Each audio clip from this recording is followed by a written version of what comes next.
Hey guys, and welcome to another fun chess video. This one featuring opposite colored bishops. Ooh.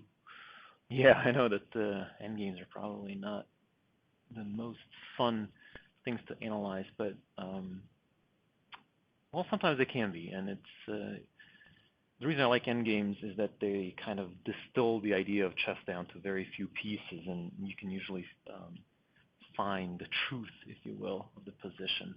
Whereas, openings or middle games, we never really know what's going on. You can tell by if you look at some of the opening lines that have been played by grandmasters for decades, and we think we know what's going on, and then somebody comes up with a novelty and turns it upside down. So that rarely happens with end games, especially elementary end games where you have very few pieces on the board. Now we have table bases that cover 4 or 5, I think even 6-piece end games, where any position with that many pieces left on the board is pretty much solved. So, but we're not computers; we can't remember that many positions. But there are some typical ones that arise that we'll see over and over, and that will help us if we know how to play them, will help us get better results and maybe understand chess in general a little bit better. So this is one of them. I came across this position watching one of my favorite YouTube channels, Chess Explained. It's an international master from Germany who's very good, very actively posting videos and plays a lot of fun 5-minute games. But my favorite is his analysis of his over-the-board games, and this is one of those.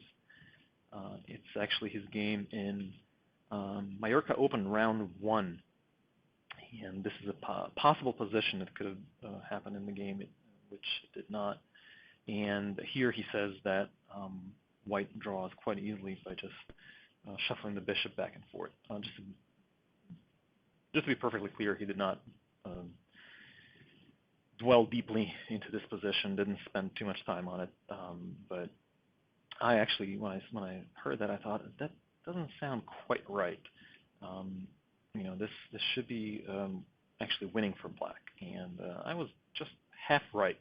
The initial position is actually drawn, but the idea of just shuffling the bishop back and forth is actually losing. And there's actually one and only one defensive setup here that saves White.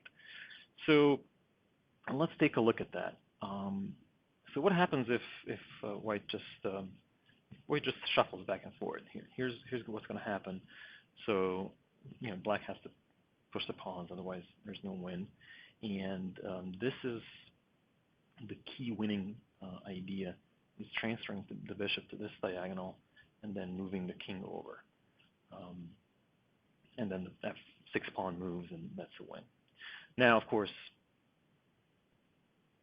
White has better things to do than just to shuffle his bishop back and forth. Once the king moves away from the b4 pawn, White doesn't just shuffle back and forth, but he can actually attack it with bishop to e7. The problem now is that the bishop no longer covers f6, and this wins for black. So, and here's just a sample line. If you punch this into your computer analysis program, an engine will confirm this for you. So what else is there to do? Well, the key defensive idea, and this is the reason I actually thought of this whole thing, is I was reading a book by Jonathan Hawkins, Amateur to IM, Proven Ideas and Training Methods. Highly recommended book. Again, a place where you can get into the head of an international master and hear how he thinks and how he improves. Not for everybody. I've seen some negative comments on Amazon.com about it. So it's an end game analysis, and some people said, well, the name of the book is misleading, but anyway, I still think it's a great book. So here's the key defensive idea for black. and this really is a draw. The difference between this position and the one before is that the bishop still protects f6 and attacks b4. So the old bishop transfer really doesn't do anything for us because the king can never leave the g5 pawn and at the same time protect the f6 square.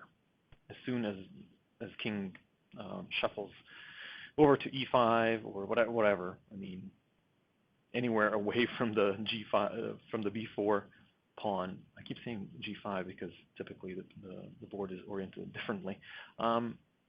Anytime the king is basically shackled to the b4 pawn and can't do two things at once. So here, so there you go. The initial position is a draw, but shuffling with the bishop back and forth will not help. Neither will waiting on the diagonal and attacking b4 pawn from behind, because black will transfer his bishop to this diagonal and then be able to push c3. So the key defense again is bishop h6 to bishop d2, and then this is a draw. Hope you had fun and maybe learned something. All right, bye.